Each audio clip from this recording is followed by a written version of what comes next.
기독교 교리 중에 가장 많은 사람들이 어려워하는 지점이 있습니다. 나사렛 출신의 유대인 청년 예수의 죽음이 나의 죄값을 대신 지셨다고 하는 교리입니다. 예수님은 나에게는 total stranger입니다. 2000년의 시간적인 간격이 있지요. 자연 법칙과도 관계가 없습니다. 합리적으로 논리적으로도 말이 되질 않습니다. 오래전에 미국에서 있었던 일입니다. 호르몬이 아래서 어렵게 자란 아들이 자라가면서 마음에 갈피를 잡지 못하고 여러 가지 사고를 치다가 결국 살인을 범하게 되지요. 수갑에 차여서 끌려가는 아들을 붙잡고 어머니가 경찰들에게 사정을 했다지요. 다 내 죄입니다. 나를 벌해 주십시오. 동양 문화를 알지 못했던 경찰은 어머니도 연행을 해갑니다. 공범이라고 오해한 것이지요. 그런데 잡아놓고 이제 그 조사를 해보니까 아무 그 범죄와 관련이 없습니다. 경찰은 어머니를 풀어주면서 집으로 돌아가라고 얘기를 하지요. 그때 이 어머니가 경찰에게 사정합니다. 제발 내 아들의 죄값을 내가 대신 받게 해주십시오. 다 내가 잘못 기른 탓입니다. 하지만 법적으로는 그렇게 할 수가 없습니다. 자기 죄값은 자기가 받아야 합니다. 그게 저스티스지요. 정의이지요. 아들의 죄값을 어머니가 받는다 해도 안 된다고 하는 것이 법인데, 하물며 철저한 남이 내 죄값을 대신 받는다? 그리고 그걸 그렇게 믿으면 정말 그렇게 된다? 어불성설이지요. 납득할 수가 없습니다. 아마도 여러분 중에도 같은 질문을 가지고 계신 분들이 적지 않으실 것입니다. 이 질문이 풀리지 않으면 십자가 아래서 온전히 무릎 꿇을 수가 없습니다. 오늘 읽은 로마서의 말씀은 이 의문에 대해서 생각하게 해줍니다. 바라기는 오늘 이 말씀을 통해서 성령께서 여러분의 마음을 열어주셔서 이 의문이 해결되기를, 그래서 십자가 앞에 온전히 무릎 꿇게 되기를 간절히 바랍니다. 오늘 읽은 이 로마서 본문은 로마서 3장 21절부터 31절까지에 포함되어 있습니다. 이 본문은 로마서 1장 16절부터 17절까지 나와 있는 로마의 핵심 구절이라고 하는 이 구절과 거의 맞먹을 정도로 중요한 본문입니다. 기독교의 중요한 교리들이 이 구절 안에 가득 차 있습니다. 오늘 읽은 두 구절도 그런데요, 오늘 말씀을 다시 보기 위해서 그 앞에 나온 말씀들을 제가 다시 한번 읽어드리겠습니다. 지난 2주 동안 나눈 말씀인데요, 그러나 이제는 율법과는 상관없이 하나님의 의가 나타났습니다. 그것은 율법과 예언자들이 증언한 것입니다. 그런데 하나님의 의는 예수 그리스도를 믿는 믿음을 통하여 오는 것인데 모든 믿는 사람에게 미칩니다. 거기에는 아무 차별이 없습니다. 모든 사람이 죄를 범하였습니다.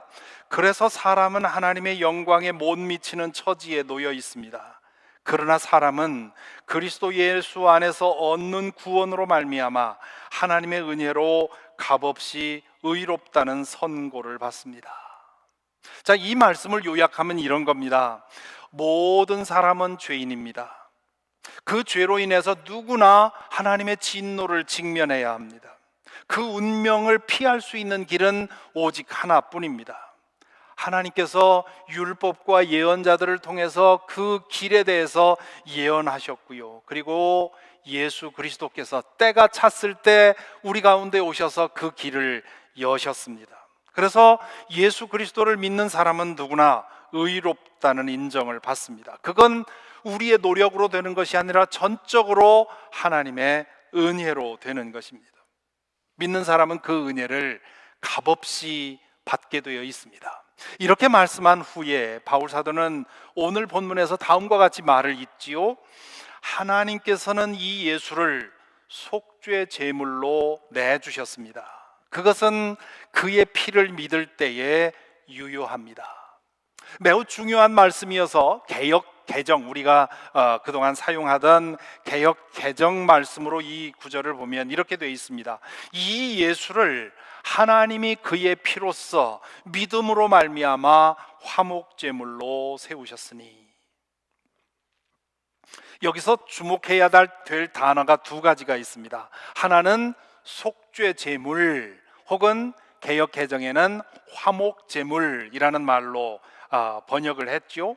영어 번역에는 Sacrifice of Atonement 혹은 Propitiation이라고 번역을 해놓습니다. 이 단어에 해당하는 헬라어가 힐라스테리온이라고 하는 건데, 이것은 원래는 언약궤의 뚜껑을 가리킵니다. 대제사장은 1년에 한 번 있는 대속죄일에 이스라엘 백성을 대신해서 지성소에 들어가서 염소의 피를 이 언약궤의 뚜껑에 뿌립니다.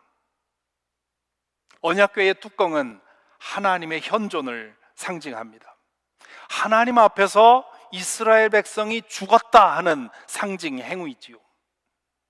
예수님은 언약궤의 뚜껑이 아니라 하나님의 보좌 앞에 당신의 피를 뿌리셨습니다. 하나님의 아들이 온 인류를 대신해서 죄값을 치르신 것입니다. 대제사장이 염소의 피로 드리는 속죄 제사는 매년 반복해야 합니다. 왜냐하면 그 제사가 한 번밖에는 효력이 없기 때문입니다. 그런데 예수님이 당신의 보혈로서 하나님의 전 앞에 드린 속죄 제사는 영원히 유효합니다. 그래서 히브리서 저자는 이 점에 대해서 히브리서 9장 11절 12절에 이렇게 말합니다. 그러나 그리스도께서는 대제사장으로 오셔서 손으로 만들지 않은 장막, 다시 말하면 이 피조물에 속하지 않은 더 크고 더 완전한 장막을 통과하여 단 한 번에 지성소에 들어가셨습니다. 그는 염소나 송아지의 피로서가 아니라 자기의 피로서 우리에게 영원한 구원을 이루셨습니다. 율법을 통해 하나님은 대제사장이 정해진 절차에 따라서 속죄 제사를 행하면 이스라엘 백성의 죄를 용서해 주시겠다고 약속하셨습니다. 그 약속을 믿고 그대로 행하면 하나님께서 그 약속대로 이스라엘 백성의 지난 1년간의 죄를 사해 주셨습니다. 하나님이 그렇게 약속하셨기 때문입니다. 마찬가지로 예수님의 죽음은 매년 반복해야 하는 속죄 제물을 단번에 영원히 유효한 제사를 드리신 것입니다. 따라서 그분의 죽음이 내 죄값을 대신해 죽은 것이라는 사실을 인정하고 그분을 주님으로 영접하면 그대로 된다는 것입니다. 그래서 바울 사도는 오늘 25절 말씀에 그것은 그의 피를 믿을 때에 유효합니다 라고 말씀을 했습니다. 하나님께서 그렇게 정하셨기 때문에 그 약속을 믿고 행하면 하나님께서 그 약속을 지키신다는 것이지요. 그래서 히브리서 저자는 계속해서 이렇게 히브리서 9장 13절 14절에서 말합니다.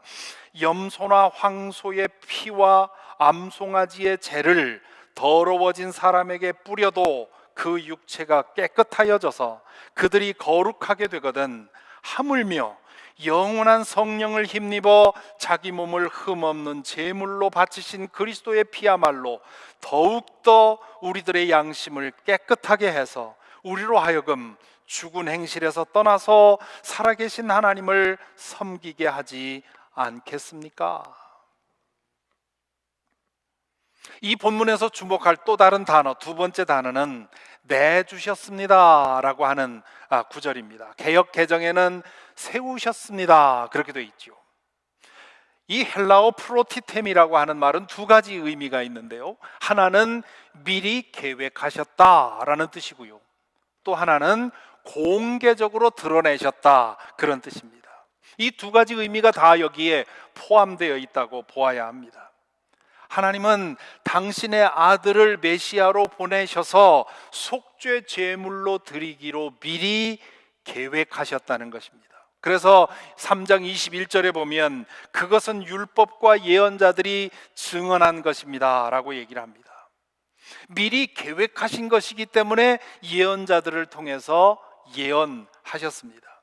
그 예언 중에 가장 명백하고 중요한 예언이 이사야서 53장에 나오는 고난받는 종의 노래입니다. 이사야서 53장 4절에 보면 그는 실로 우리가 받아야 할 고통을 대신 받고 우리가 겪어야 할 슬픔을 대신 겪었다, 그렇게 얘기를 하고요. 5절에 보면 그가 찔린 것은 우리의 허물 때문이고 그가 상처를 받은 것은 우리의 악함 때문이다. 그가 징계를 받음으로써 우리가 평화를 누리고 그가 매를 맞음으로써 우리의 병이 나았다. 예수님이 오시기 전까지 수많은 유대인 랍비들은 이 이사야서 53장을 연구하면서 이 고난받는 종이 누구를 가리키는 건지 디베이트를 했습니다. 그러나 결론이 나질 않았습니다. 예수께서 십자가에 달려 죽으시고 부활하신 후에서야 비로소 사도들과 초대교인들은 이것이 바로 예수 그리스도의 십자가 희생을 두고 하는 말인 것을 알게 되었지요. 하나님은 인류의 죄의 문제를 단번에 영원히 해결하기 위해서 당신의 아들을 고난받는 종으로 보내기로 계획하셨고 그리고 그대로 행하셨습니다. 예수님은 하나님 아버지의 뜻에 죽기까지 순종하셨지요.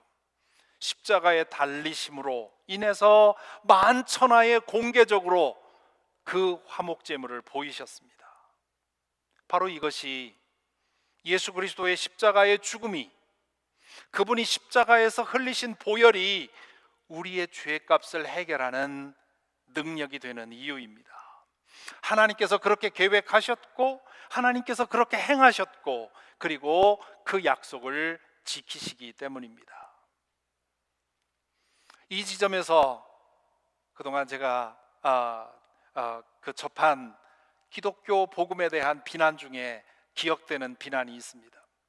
만일 하나님께서 당신의 하나밖에 없는 아들을 십자가에 죽도록 계획하고 그 계획대로 실행하신 거라면 하나님은 the most horrible child abuse다, 그렇게 얘기를 했습니다. 그리고 십자가는 가장 혐오스러운 child abuse case라, 그렇게 얘기를 한 적이 있습니다. 여러분은 이 비난에 대해서 어떻게 생각하십니까? 얼른 생각하면 그럴 수도 있겠다, 그렇게 생각이 될지 모르겠습니다. 하지만 child abuse 하는 사람들은 어떤 사람들입니까? 자녀를 학대하면서 아무런 아픔을 느끼지 못하는 사람들입니다. 오히려 자녀를 학대하면서 쾌감을 느끼는 사람들이지요. 그런 사람들이 어찌 있을 수 있을까 싶은데요, 실제로는 많이 있습니다. 어떤 경우에는 산후 우울증이 극심해서 그러는 경우도 있고요, 혹은 알코올 중독 혹은 마약 중독 때문에 그렇게 된 사람도 있고, 어릴 적에 자신이 받은 학대로 인해서 그 상처가 자녀를 학대하는 것으로 나타나기도 합니다. 그 원인은 다양하지만 그 모든 차일드 어뷰즈 케이스의 공통점은 뭐냐 하면 그 부모가 학대당하고 고통당하는 아이의 고통을 느끼지 못한다는 점에 있습니다. 하나님이 인류의 죄를 대신해서 당신의 아들을 내어주기로 한 결정, 그리고 그 아들이 십자가에 달려 죽게 한 행동, 이것은 인류를 구원하기 위한 하나님의 계획입니다. 예수 그리스도는 그 스스로 결단해서 하나님 아버지의 뜻에 순종하셨죠. 겟세마네 동산에서 예수님이 드리신 기도가 가장 중요한 증거입니다. 아들은 그 진노의 잔을 마시는 것이 얼마나 고통스러운 것인지를 아셨죠. 그래서 땀방울이 핏방울이 되도록 기도하셨습니다. 피하고 싶었습니다.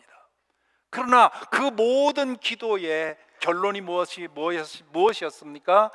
이것이 아버지의 뜻이면 마시겠습니다 라는 것이었죠. 따라서 이것은 child abuse 케이스가 아닙니다. 아버지와 아들이 만들어낸 감동적인 희생과 헌신의 이야기입니다. 이 사건으로 인해서 가장 큰 아픔을 겪으신 분은 바로 하나님이십니다. 자녀를 정말 사랑하는 사람이라면 자녀가 고통당할 때 자녀보다 더 큰 고통을 겪는 법입니다. 예수께서 십자가에 달려서 엘리 엘리 라마 사박다니, 나의 하나님 어찌하여 나를 버리셨습니까? 라고 부르짖을 때 하나님 아버지는 예수님보다 더 큰 고통을 겪으셨습니다. 왜 그렇습니까? 당신의 아들을 그 고통으로부터 벗어나게 할 만한 전능의 능력이 있음에도 불구하고 그 전능의 능력을 완전히 억압한 채로 그 모든 시간을 견뎌내셨기 때문입니다. 이렇게 설명해도 여전히 그래도 뭐 굳이 그렇게까지 할 것이 있었을까라고 하는 생각을 하는 분들이 계실지 모르겠습니다. 그 질문에 대한 대답이 25절 하반절에 나옵니다. 이렇게 얘기를 하지요. 하나님께서 이렇게 하신 것은, 저보고 번역하라면 하나님께서 이렇게까지 하신 것은, 당신의 아들을 내어주시는 데까지 행하신 것은 사람들이 이제까지 지은 죄를 너그럽게 보아주심으로써 자기의 의를 나타내시려는 것이었습니다. 개역 개정에는 이렇게 번역됐지요. 이는 하나님께서 길이 참으시는 중에 전에 지은 죄를 간과하심으로 자기의 의로우심을 나타내려 하심이니. 왜 이렇게까지 하셔야 했는가? 바울 사도의 대답은 하나님께서 인류의 죄를 있는 그대로 심판하지 않고 오래도록 참으며 견디셨기 때문이라 얘기를 하십니다. 우리가 보기에도 그런 사람들이 있지요. 당장 벼락이 떨어져서 벌받아 마땅할 사람들이 우리 기준에도 있지 않습니까? 아무 가책도 없이 생명을 해치는 연쇄살인범을 보거나, 혹은 온갖 술수를 이용해서 치부하고 그 부로 향락을 누리는 사람들을 보거나, 그럴 때면 우리는 도대체 하나님은 살아계신가? 도대체 하나님은 정의로우신가? 하나님이 이 세상을 보시고 정의롭게 판단하신다는데 그게 사실인가? 라는 질문을 갖습니다. 성경에도 그런 질문을 제기한 사람들이 많습니다. 시편 37편, 시편 73편은 대표적인 시편입니다. 여기서 시인은 하나님이 어쩌자고 이렇게 악한 사람들을 그냥 내버려 두십니까? 백주대낮에 모두가 부끄러워할 만한 그런 험악한 죄악을 범하는데도 그들은 이 하는 일마다 잘 되고 피둥피둥 살이 찌는데 도대체 하나님은 살아계신 겁니까? 라는 질문을 합니다. 예언자 하박국은 당시의 상황을 보면서 이렇게 얘기를 하지요. 살려달라고 부르짖어도 듣지 않으시고 폭력이라 하고 외쳐도 구해주지 않으시니 주님 언제까지 그러실 겁니까? 어찌하여 나로 불의를 보게 하십니까? 어찌하여 악을 그대로 보기만 하십니까? 약탈과 폭력이 제 앞에서 벌어지고 다툼과 시비가 그칠 사이가 없습니다. 얼마나 이 하박국 선지자의 속이 들끓었으면 이렇게 하나님 앞에 쏟아놓겠습니까? 믿는 사람들은 때로 이런 질문을 마주합니다. 아무 잘못도 없는 것 같은데 나의 고난이 계속될 때, 혹은 악한 이들의 번영을 볼 때마다 이런 질문을 하지요. 그 질문에 대한 바울 사도의 대답이 뭐냐 하면, 그것은 하나님이 안 계시다는 증거도 아니고 하나님이 정의롭지 않다는 증거도 아니다. 사랑으로 참고 계시는 것이다. 하나님의 정의는 죄에 대한 심판을 요구하지만 그분의 사랑이 하나님의 심판을 막고 있다는 거죠. 그러면 언제까지 그렇게 내버려 두실 겁니까? 인간의 죄악에 대해서 그냥 보고만 계실 겁니까? 그러면 우리도 그렇게 살아도 괜찮겠습니까? 바울 사도의 대답은 아니라는 겁니다. 하나님께서는 그 문제를 해결하실 계획을 갖고 참고 기다리셨다는 얘기죠. 그러다가 마침내 때가 찼을 때 당신의 아들을 보내셔서 행동하셨습니다. 그 아들을 십자가에서 속죄 제사로 드림으로써 참고 참아오셨던 죄에 대한 심판을 행하셨다는 말입니다. 흔히 하는 말에 신의 한 수라는 말이 있습니다. 인간으로서는 생각해낼 수 없는 기가 막힌 솔루션을 통해서 문제를 해결할 때 와, 그게 신의 한 수였다, 그렇게 얘기를 하죠. 십자가는 인간의 죄에 대한 신의 한 수였습니다. 하나님의 정의를 따라 인류의 죄값에 보응을 하셔야 했습니다. 그런데 그 죄값을 그분의 사랑을 따라서 당신 자신이 받아 안으셨습니다. 하나님의 정의와 하나님의 사랑이 합해져서 만든 어마어마한 사건이 바로 십자가라는 것입니다. 십자가의 의미를 어떻게 설명할 수 있을까?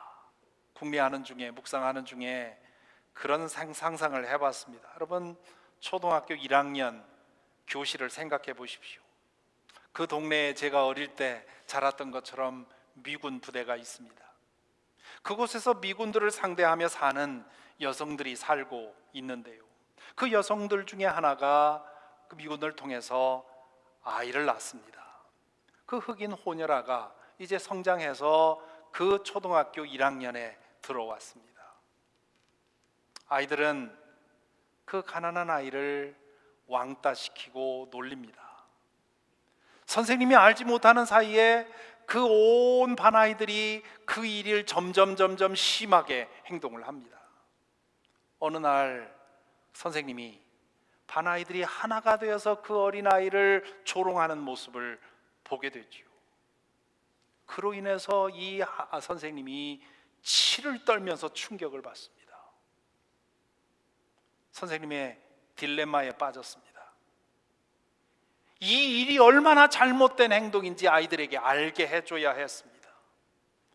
그렇게 하지 않으면 아이들은 점점 더 심한 잘못을 범할 수 있겠죠. 그러려면 심하게 혼을 내야 되는데, 그들이 한 잘못에 맞는 혼을 내야 되는데, 하지만 초등학교 1학년 아이들을 그에 해당하는 벌을 줄 수가 없습니다. 그건 너무나 잔인한 일입니다. 어떻게 하면 이 아이들에게 그 죄가 심각하다고 하는 것을 잊을 수 없게 알려줄 수 있을까? 그것이 그 선생님에게는 그 아이들에 대한 사랑 때문에 나온 생각이지요. 선생님의 정의에 따르면 그들의 잘못에 맞는 징계를 해야 합니다. 하지만 그의 사랑은 아이들을 고통스럽게 할 수 없다고 하는 생각을 하는 거지요. 그러면 어떻게 해야 되겠습니까? 선생님이 앞에서 자신의 종아리를 걷습니다. 그리고 아이들에게 회초리를 주고는 차례로 한 사람씩 나와서 자신의 죄에 해당하는 만큼 종아리를 치라고 말합니다. 아이들이 그 회초리를 잡고 부들부들 떨지요. 어떻게 감히 그 아이들이 선생님의 종아리를 칠 수 있겠습니까? 그러자 선생님이 그 회초리를 들고 스스로 자기의 종아리를 칩니다. 몇 대 치자 종아리가 붉게 부어오릅니다. 나중에는 피가 맺히고요, 그리고는 피가 흐릅니다. 아이들은 선생님의 그 행동을 통해서 자신의 잘못을 통감했을 것입니다. 동시에 선생님이 자신들을 얼마나 사랑하시는지 그 행동을 통해서 알게 됐겠죠. 비유하자면 십자가는 이런 것입니다. 물론 비유는 어디까지나 비유입니다.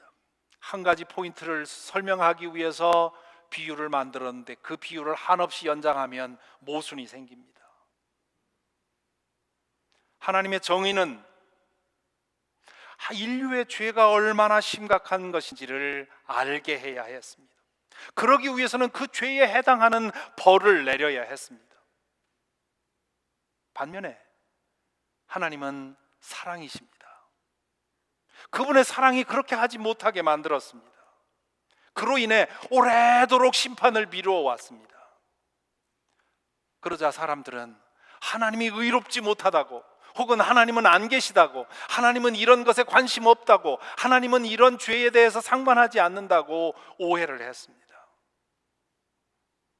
그렇게 오래 참으신 후에 때가 찼을 때 하나님은 인류의 죄에 대한 계획을 실행하십니다.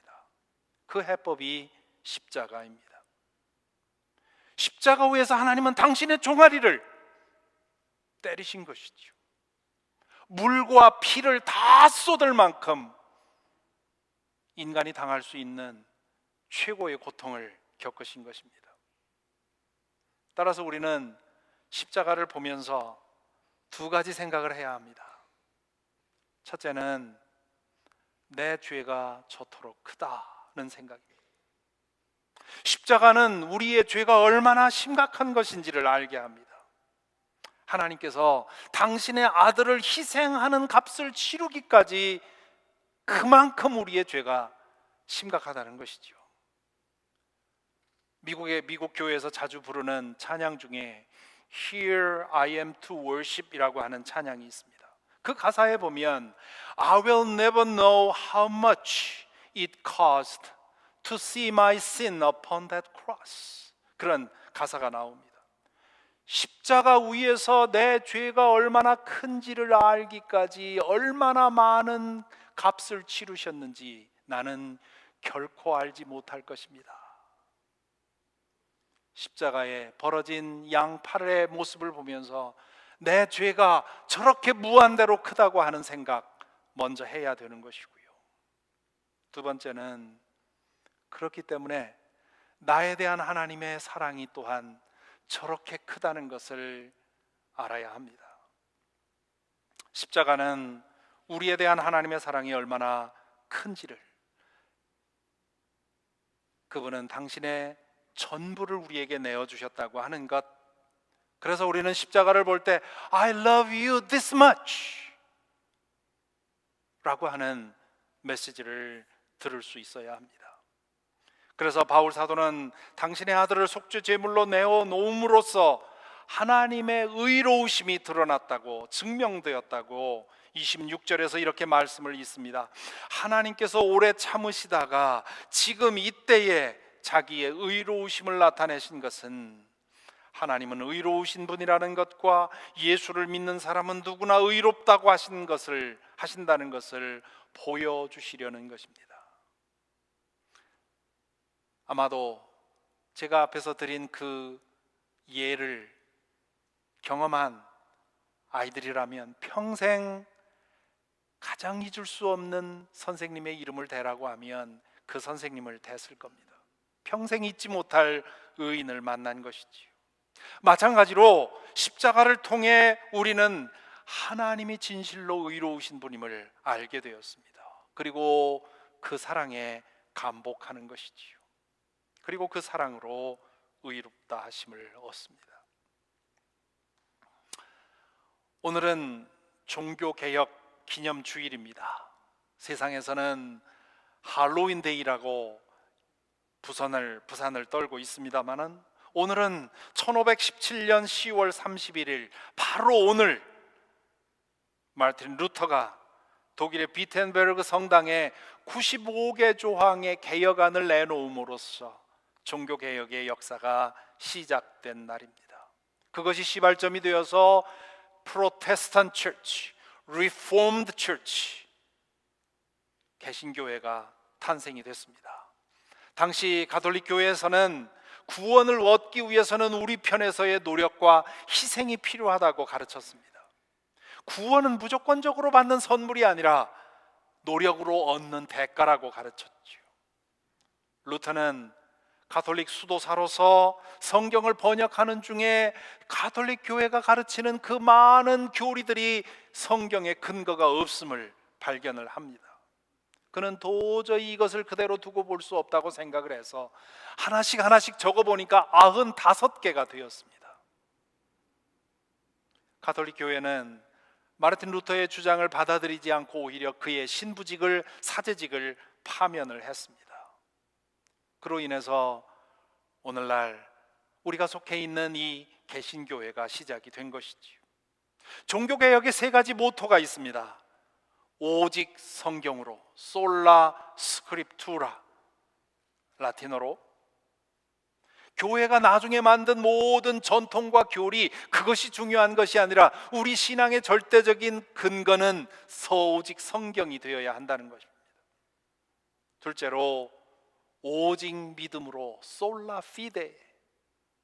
구원은 노력을 통해서 얻는 것이 아니라 믿음을 통해 선물로 주어지는 것이라는 것입니다.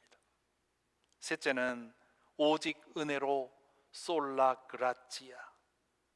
구원은 은혜로 받는 선물입니다. 우리 편에서 할 일은 아무것도 없습니다. 값없이 받는 것입니다. 그렇기 때문에 그 은혜의 감복이 되면 그 은혜가 우리를 변화시키는 것이지요. 이 모토는 지금 우리가 읽고 있는 로마서 3장 21절부터 26절에 근거해 있습니다.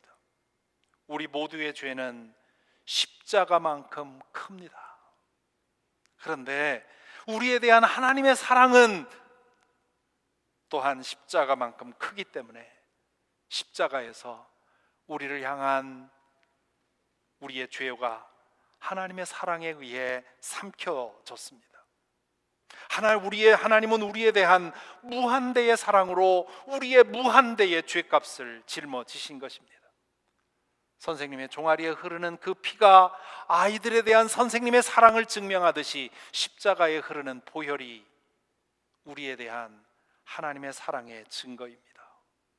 그 사랑으로 우리는 하나님의 자녀로 회복되는 것이고요. 그리고 그 사랑으로 우리는 새로운 생명을 얻습니다. 이것이 우리가 전해받은 복음이고요.